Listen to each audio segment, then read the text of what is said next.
Cape Cod has a coastline of about 560 miles. This coastline, although magnificent and vast in itself, is constantly harmonizing with the second largest body of water in the world, the Atlantic Ocean. The Atlantic Ocean covers an astounding 41,105,000 square miles, roughly 20% of the entire surface of the Earth. The ocean shows its power and beauty when its waves constantly crash into the shoreline. Often, transcendentalists and other nature-loving people have fallen in love with the sound of the ocean's waves. Henry Beshet in fact once said, "The three great elemental sounds in nature are the sound of rain, the sound of wind in a primeval wood, and the sound of the outer ocean on a beach." The sun cuts through the clouds and lightens the sky. Many birds live on Cape Cod and are very popular. The sky is a very peaceful scene, and one may spend hours appreciating the wonders of this heavenly expanse. Ralph Waldo Emerson once said, "For every minute you remain angry, you give up 60 seconds of peace of mind." Around 25,000 years ago, as the Earth's temperature began to increase, a large glacier covering the Cape Cod region started to retreat. Cape Cod's landscape began to form when the glacier constantly advanced and retreated throughout the Cape Cod region. This forward and backward motion created the beaches and dunes of Cape Cod. Before the glacier retreated permanently, some small chunks of glacier were left behind. As these glacial deposits melted, they formed kettle ponds. The glacier also left behind huge boulders, the best known being Doan Rock, which is located in Eastham. Everyday objects like rocks soon became everyone's fascination on our field trip. When many of us saw the size of Doan Rock, the largest exposed rock on Cape Cod, our faces lit up as we raced to the top.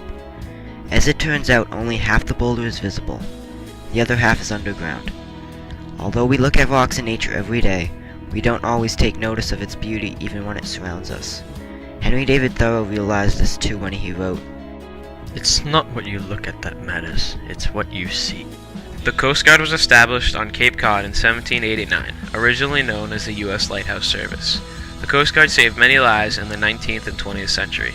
They patrolled the outer beaches and tried to save the victims of the shipwrecks. These heroic men risked their own lives without hesitation to try to save the poor souls that shipwrecked on the Cape Cod shores.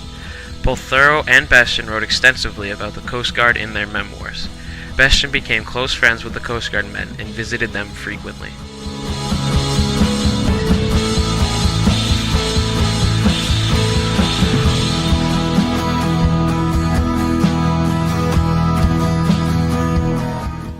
The Highland Light was established in 1797, 500 feet away from a 125-foot cliff leading to the ocean.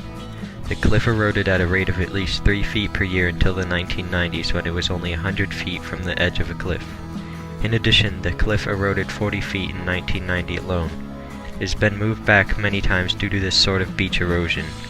In fact, over the years, the lighthouse has been moved back approximately 570 feet from where it originally stood in 1797. This lighthouse was built to help ships see the shore better and to avoid the treacherous shores of the outer Cape Cod beach.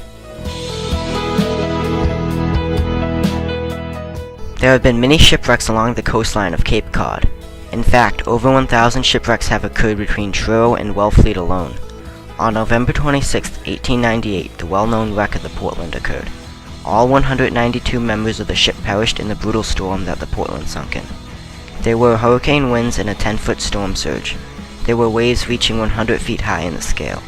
More than 158 ships sunk in the scale alone. Due to the diverse environments of Cape Cod, there are many different types of wildlife.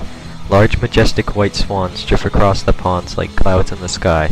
Cape Cod is home to a wide variety of birds. Many people enjoy bird watching and feeding seagulls on the beach. Cape Cod has many varied habitats and a correspondingly varied plant and animal life. Fishing is a favorite on Cape Cod. Some people fish in the open ocean while others fish in a pond or an estuary. Wildlife is a very important part of Cape Cod. The marshlands on Cape Cod support a wide variety of life. You can enjoy vistas of this beautiful environment all over Cape Cod. The marshlands are breeding and foraging habitats for brackish-tolerant animals. It is critical habitat for fish, shellfish, and birds. The cattails eminent throughout the marsh are a detriment to erosion and produces habitats for a wide variety of animal life. There has been much loss of marshland on Cape Cod, and as a result, many programs have been put into place to restore the marshlands of Cape Cod. Henry David Thoreau made many visits to Cape Cod and wrote about it in his book, Cape Cod, published in 1865.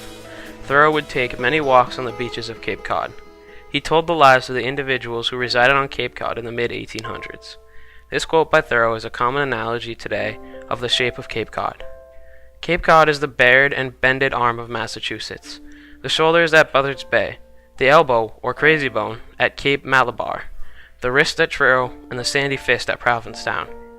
Henry Bestion spent a year on Cape Cod and wrote about it in his memoir, The Outermost House, published in 1928. Henry Bestion helped to create national parks and protect nature. He also helped to create the Cape Cod National Seashore. Bestion wrote extensively of the shipwrecks on the outermost beach and provided a first-hand account of these disasters.